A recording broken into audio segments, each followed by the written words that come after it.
Welcome to our virtual pre-concert talk with Greg Barnett from the Shepherd School at Rice University. We're very excited about tomorrow evening's concert, May 22nd. This is the grand finale to Mercury's 20th anniversary season, and we'll be so pleased to share this concert with you, whether you're attending in person at the Wortham Center or tuning in at home.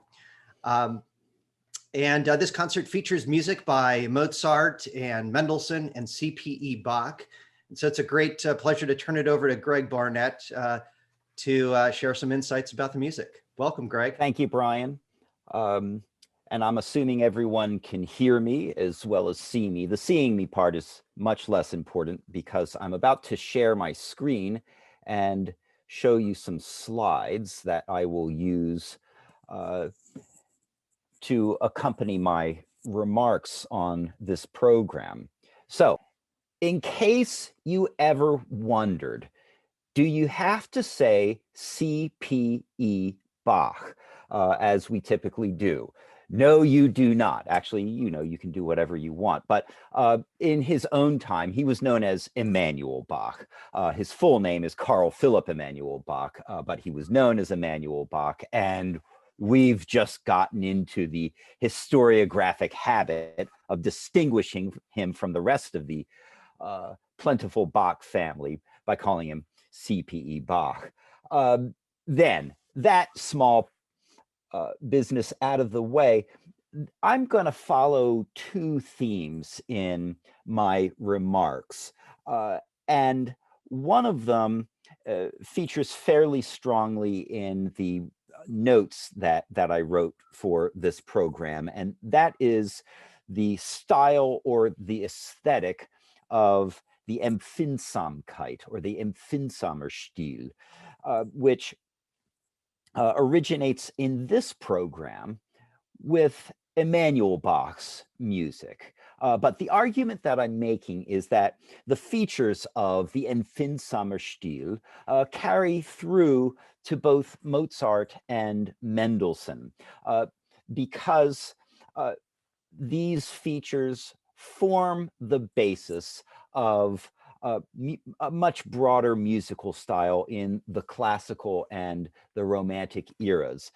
But also, more specifically, there is, I would argue, the specific influence of Emanuel Bach and his Empfindsamer Stil on these two later composers, because they both knew his music firsthand through important intermediaries. And that's the second portion of my remarks, which is that I'm going to spend a few minutes describing these intermediaries, and in that way illustrating the larger musical culture at work here. That is, the pathways by which musical influence traveled from one composer to another. And specifically, the pathway that I'm interested in today is the pathway from Emanuel Bach to Mozart and then to Mendelssohn, and the main ingredient in that influence, which is the Empfindsamer Stil or the Empfindsamkeit. Okay, so those are the two paths or the two themes that I'll be following. First, the Empfindsam, so that you don't have to rely on my inexpert pronunciation of the German. There are the words Empfindsamkeit, Empfindsamer Stil. Empfindsamkeit. Just about everyone who has explained that word to me begins, as I suppose I will, to say, there isn't a good English translation of that word. So you'll get a few different words that get at the general idea. Sensibility, sensitivity, or even sentimentalism.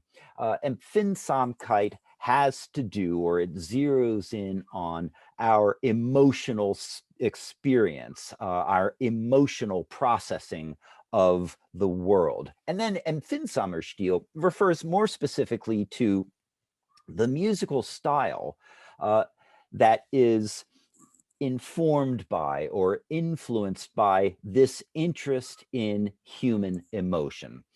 The interest in human emotion, the Empfindsamkeit. The Empfindsamer Stil, well, the music or the aesthetic is popular in the second half of the 18th century among North German composers, by which I mean if you sort of cast a net from Hamburg to Berlin, composers active in that area of Germany were particularly taken up with the Empfindsamer Stil in the second half of the 18th century. And Emanuel Bach is the most prominent and probably the most accomplished of these. Usually he's the first and sometimes only composer associated with the 18th century Empfindsamkeit. But what we're talking about in broad terms is a music that is aimed at an intimate, sensitive, emotion laden expressiveness, musical composition that prioritizes this feeling of intimacy, emotion, sensitivity as part of the expressive package. And we'll look at more specific details to illustrate exactly what kinds of musical gestures are woven into this package, or what kinds of musical gestures serve this broader sensibility interested musical style.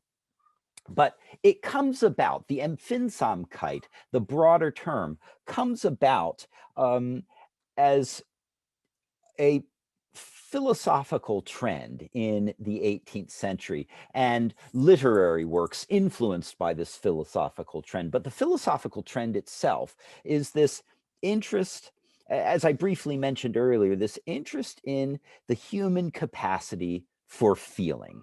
That is, the interest in human emotion, intuited reactions, and all of these set against our reasoning ability, our analytical abilities, the interest in human emotion or human capacity for feeling as a guide to morality and truth. That is, your intuited response to something and your intuited assessment of something, as opposed to your more rational, analytical approach. It is this prioritization of the emotional, of the feelings laden response to the world that gives us the Empfindsamkeit, a philosophy, then a vein of literature, and then a musical style. Uh, to put it in briefer terms, this is a movement that prioritizes the emotions over the intellect as a pathway to moral behavior, how we proceed through the world, and even more as a pathway toward the truth of the world, a better understanding of the world through our emotional response rather than our intellectual response. So that's the broader movement. The musical style, as I said, is one that is invested in emotionality, intimacy, and more specifically, when we get to describing the musical characteristics of the Empfindsamer Stil, uh, we hear variety, strong contrasts, discontinuities, and often what we feel are just bold gestures. This is a often a mercurial style of music, sort of unpredictable in its varieties, discontinuities, strong contrasts, um, but also one that we immediately perceive sort of on the gut level as emotion laden. And that's exactly what Emanuel Bach and other composers of the Empfindsamer Stil, that's exactly what they were after. And to give you then an idea of, or a better illustrated idea of where Bach is coming from, What I'm showing you is one of the works for which he is most famous. That is his treatise on playing keyboard instruments, published in Berlin in 1753. And to read this is to find how strongly influenced his perspective or his approach as a pedagogue, how strongly influenced by the sentiments of the Empfindsamkeit. So I just picked out one quote of many. Aus der Seele muss man spielen. One must play from the soul. You have to perform from the heart. And in a number of other passages, he says, look, technique is one thing, but technique without sympathy, sentiment, emotion, without these things, technique is empty, uninteresting, uncommunicative, and ultimately without meaning. So that gives you a sense of where he's coming from as a pedagogue, and where he's coming from is this Empfindsamkeit movement. Then more specifically as a composer, and I'm going to illustrate with the Sinfonia that's on on tomorrow night's program, this Sinfonia number 5 in B minor, part of a collection from 1773. What I want to do is illustrate the sound of this music with excerpts from this Sinfonia, as he called it. So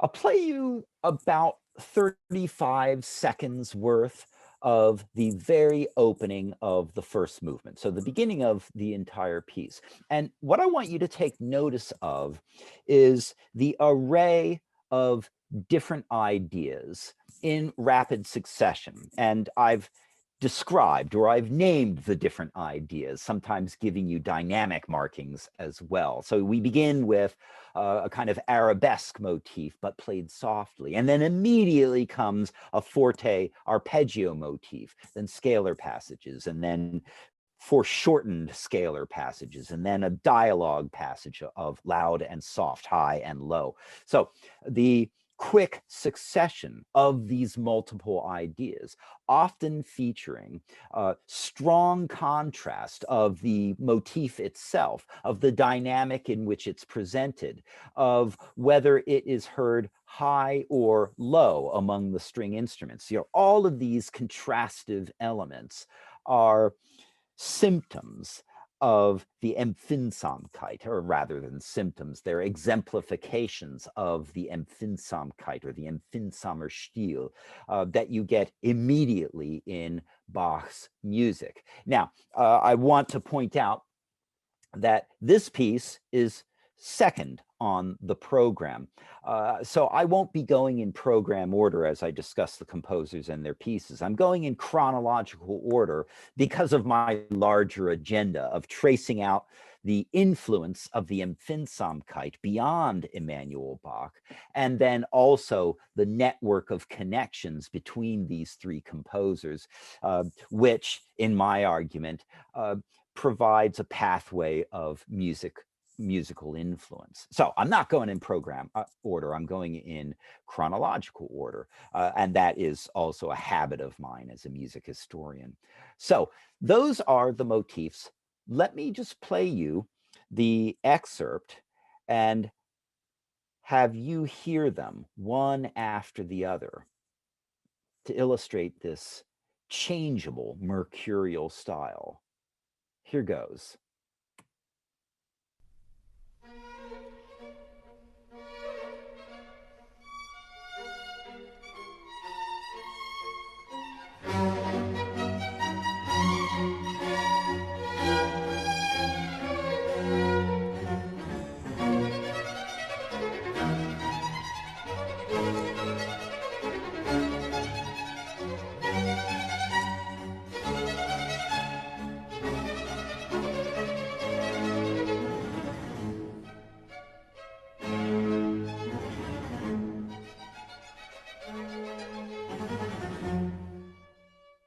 So that in a nutshell exemplifies the Empfindsamer Stil.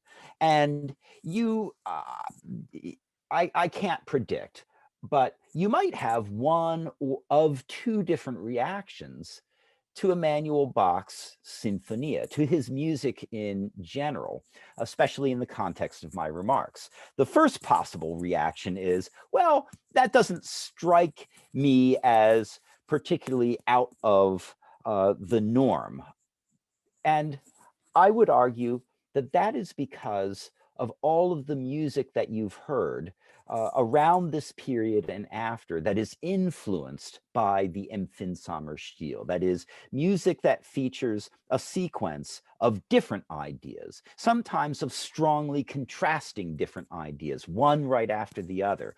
If that didn't particularly capture your attention, it's because of how normative the Empfindsamer Stil became after the mid 18th century, after the example of Emanuel Bach. On the other hand, you might have had the very different response of how peculiar, and again, to use that word mercurial, how peculiar, mercurial, discontinuous that exposition of music comes across, because it is just a series in rapid succession of distinct, strongly contrasting ideas. Okay, so that's the basis. Now, this next person that you're seeing on the slide is an amateur musician. His name, Baron Gottfried van Swieten. Swieten. He is a Dutch-born Austrian diplomat, and Austrian in the sense of at the service of the court of the Habsburg emperors in Vienna. He's Dutch by birth, but his career unfolded in Vienna. But more than just a diplomat, he was also a bibliophile, a librarian, a collector of books, a patron of musicians, in particular Haydn, Mozart, and Beethoven.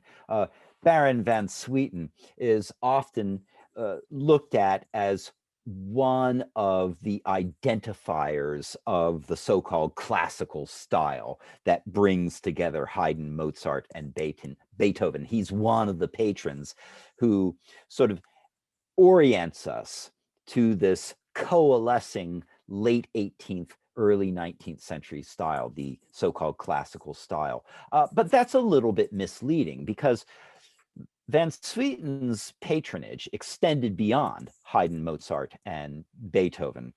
And his greater musical influence really lay in making available earlier styles and earlier techniques of musical composition to composers of the later 18th century. So Van Swieten is particularly famous for connecting the young Wolfgang Amadeus Mozart. Well, young is relative. By the early 1780s, Mozart is in his mid-20s, so he's in his full maturity, being Mozart. But at this very time, Van Swieten is connecting Mozart to the music of Handel and of the Bach family composers. And when I say the Bach family composers, I'm really referring to three: Johann Sebastian Bach, the father of Wilhelm Friedemann Bach, his oldest son, and Emanuel Bach, Carl Philipp Emanuel Bach, his second oldest son. That trilogy of Bach family composers is the repertory that Van Swieten was transmitting to younger composers, in particular Mozart. So this is why I'm mentioning Van Swieten, because Mozart knew Emanuel Bach's music through Van Swieten's patronage and influence. So he's more than just a patron. He's more than just a generous supporter. Van Swieten is a musical pathway, and he is a disseminator of Emanuel Bach's influence through as far as Mozart. So then Mozart, uh, uh, I'm showing you him in this 1782 portrait because the piece that is on the program is not 1782, it's 1787, 5 years later. But I chose this portrait because it is as close to a portrait from life of the adult Mozart as we have. Um, it's an unfinished portrait. It was meant to show Mozart at the keyboard, so that gives you an idea of the the the undetailed shape that you have Mozart next to. It's supposed to show Mozart playing the harpsichord, but it was painted in Mozart's lifetime. And more than that, I was attracted to this portrait because this is the period in which Mozart is receiving the musical influence of the Bach family composers and Handel. So then, looking at the influence at work, and here I take us back to the Empfindsamkeit, this sensitive style. Some scholars have described it as the ultra sensitive style, related to an interest in human feeling or human sensibility as a pathway toward morality and truth. Okay, that larger context. Well, um, what it looks like on the actual page. Now, some of you may actually read musical notation, but I'm not relying on that. You don't have to be able to read musical notation to decode or decipher some of the signals of the Empfindsamkeit in Mozart's music, partly because I just picked them out with red circles and arrows and labels. So down at the lower left-hand side, what you've got are two what we call dynamic markings, but they are also articulations. That is, sforzando, in addition to meaning loud, it also means forced. So you're giving the notes a special pointed emphasis. And that's immediately followed by piano, which means soft or softly. And then again, sforzando, immediately followed by piano.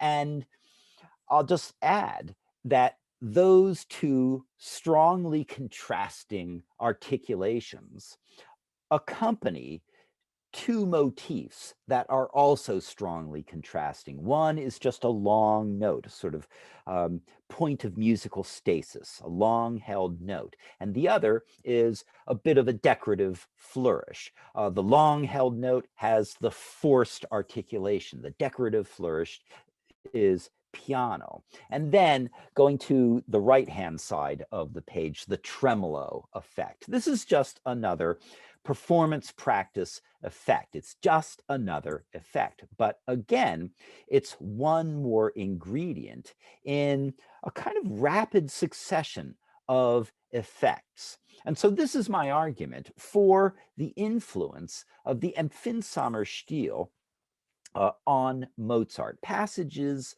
like this. But if musical notation isn't particularly attractive, especially if you don't read music, I've got a sound example. In fact, I have two sound examples. The first is from Eine kleine Nachtmusik, the piece on the program for tomorrow night. The first is from the first movement. And I'm going to start right at the beginning. I'm sorry. I'm going to start toward the beginning of the piece, but I'm also going to include that passage that you saw on the previous slide. But whether you can decipher the musical notation or not, you're going to hear the effects that reflect or exemplify the Empfindsamkeit. And that's what's important here. Sudden gestures, quick changes, different motifs or different ideas within a relatively short space of time. That's the influence of the Empfindsamer Stil. And here it is from toward the beginning of the opening movement of Eine kleine Nachtmusik. Whoops. Let's try that again. Here goes.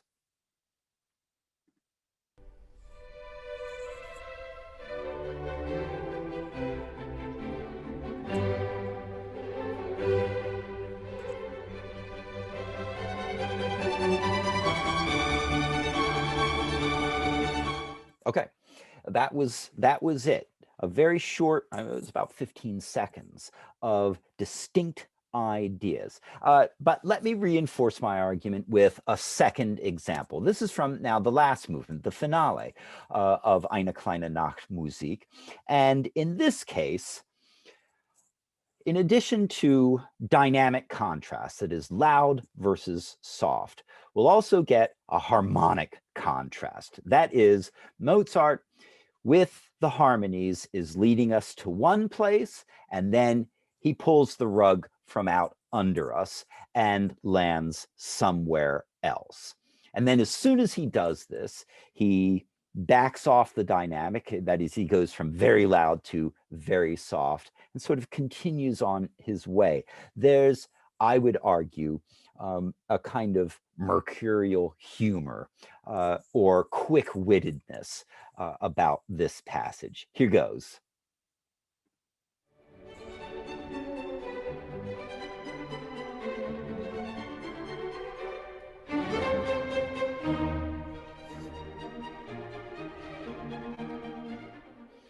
And that was it.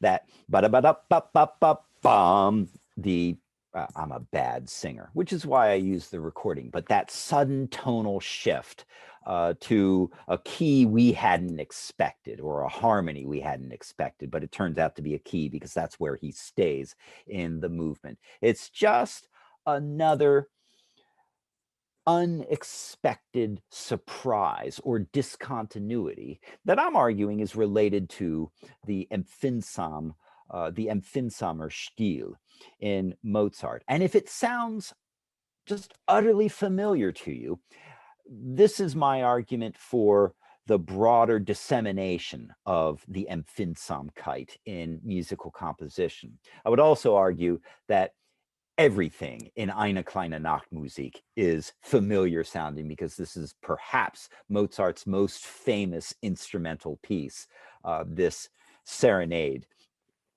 Okay, going on then to Mendelssohn.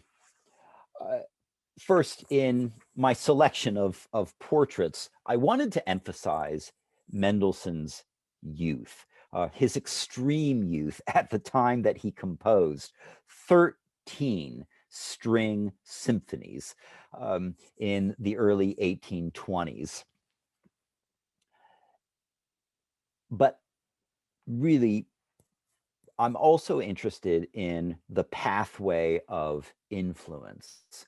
And I should start on the right, Sarah Itzig Levy. She was the great aunt, a maternal great aunt of Felix Mendelssohn.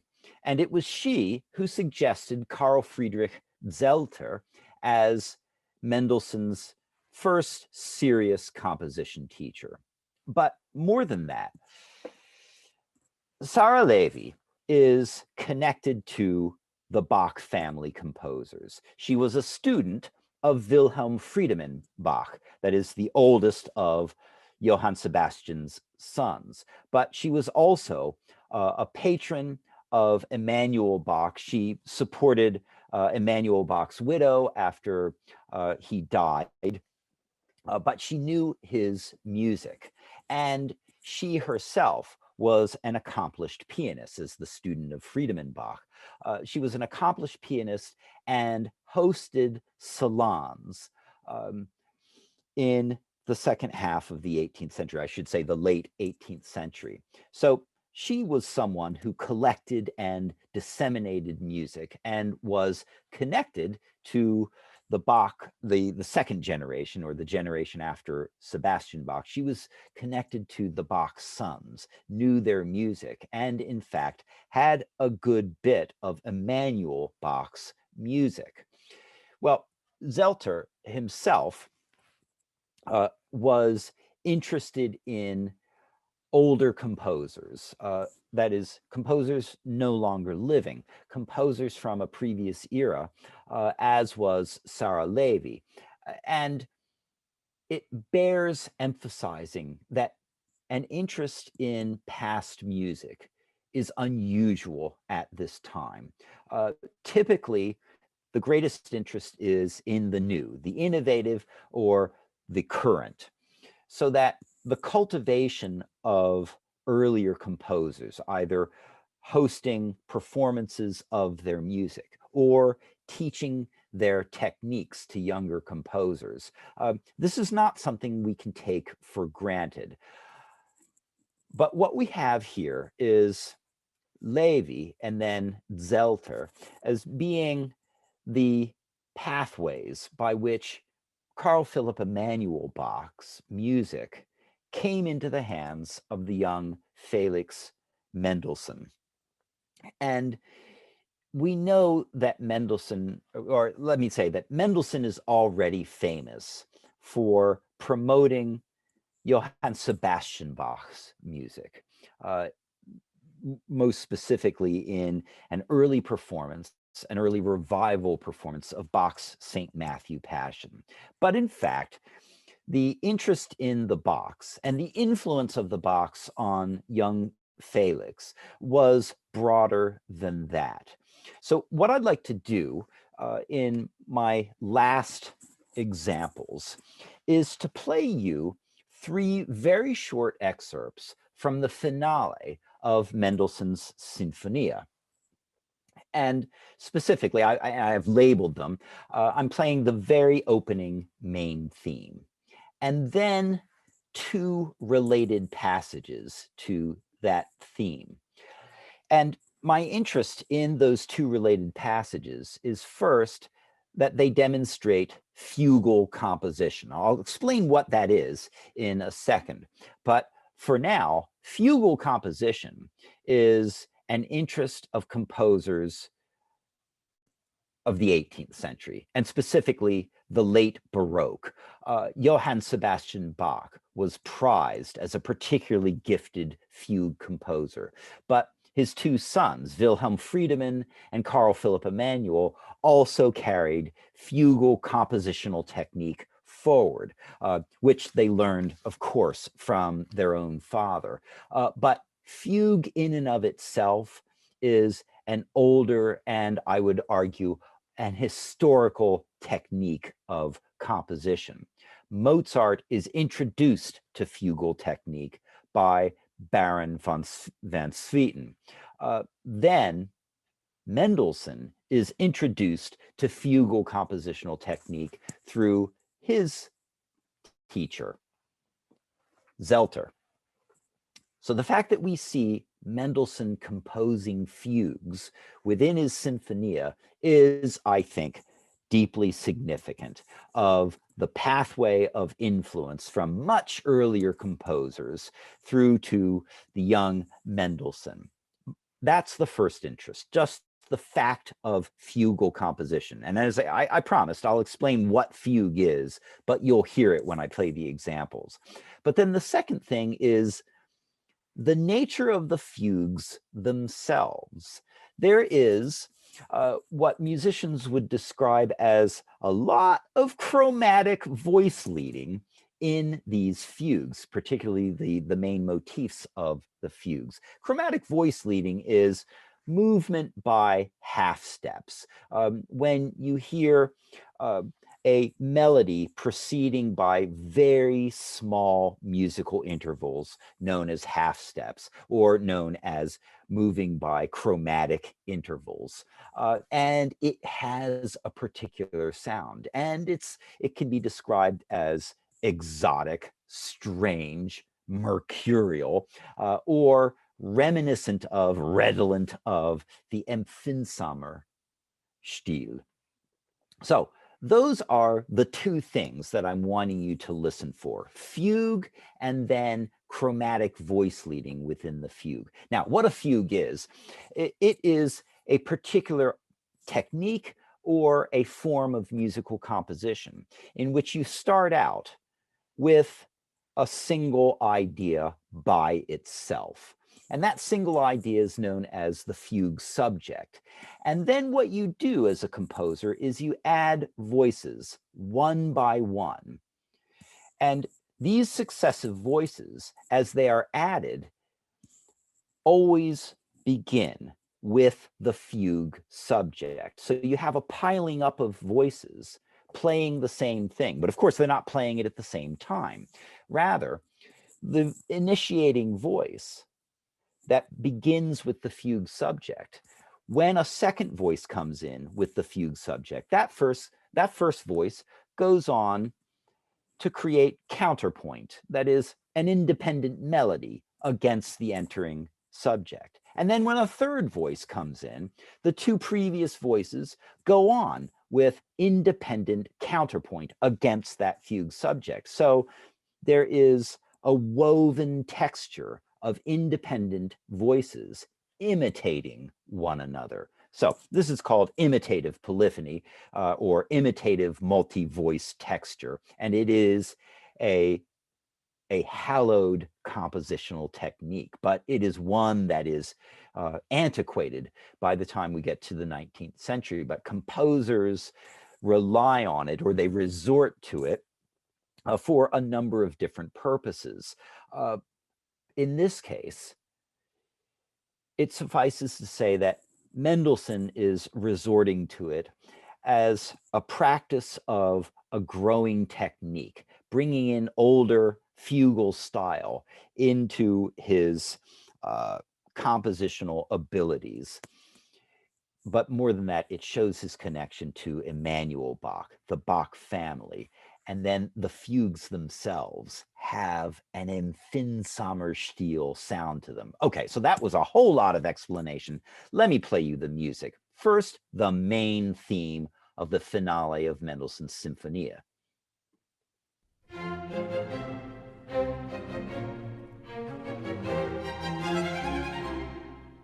Okay, and that's it. That bum, bum, bum, bum.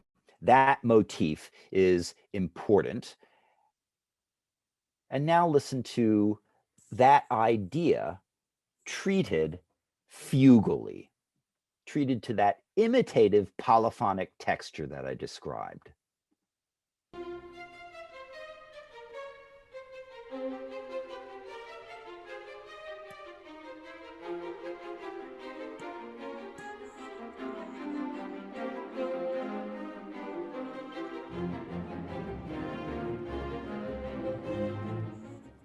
So I'm going to play that again with a little bit more information. What you had was 5 independent voices, 5 different voices in the string symphony entering with that same fugue subject. And that same fugue subject was based on the opening theme of the movement.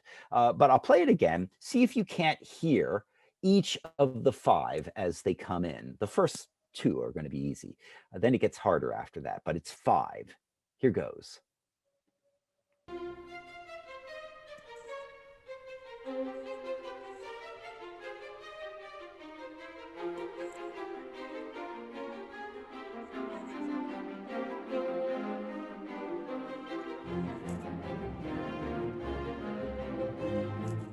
Okay. And then in addition to that, that half tone lowering or the semitone or the chromatic descent in the fugue subject itself, that's the sort of exotic sounding or peculiar or distinctive sounding nature of the fugue subject. And that's my argument for the traces of the Empfindsamkeit here. Let me play you a related fugue. And the way Mendelssohn is using them in this finale, the finale is what's called a sonata form. It's a very standard form. And in the 19th century, starting with Beethoven, composers begin to use fugal texture as a developmental technique, that is, an expansive technique or a technique of expanding the movement.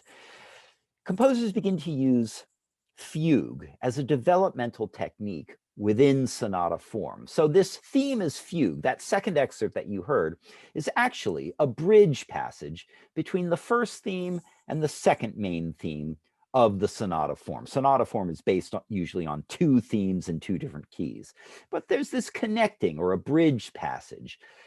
And Mendelssohn is using fugue as a connecting passage. It's ingenious, especially because he's 12 years old. But then he goes back to fugue again for the larger development section within the sonata form. And here's what it sounds like. Again, it's fugal, and again, it's chromaticized. Here goes.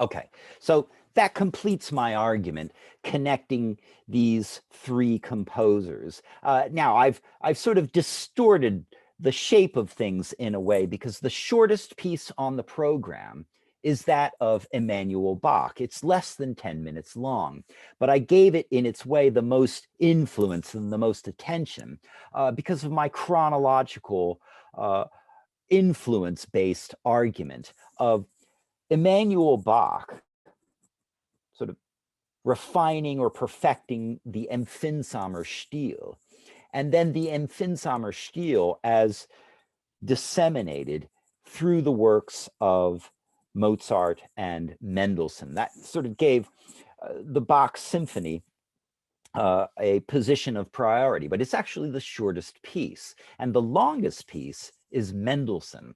It approaches 30 minutes in length. So I've only given you a tiny little taste of that piece. And then the Mozart is in between. But I rearranged them in terms of order and priority because of my argument of influence that ties the three composers together. And I will stop there. Well, thank you so much, Greg. Fascinating as always. And thank you, everybody, for joining us this afternoon. We look forward to seeing you tomorrow night for Mercury's grand finale to the 20th anniversary season.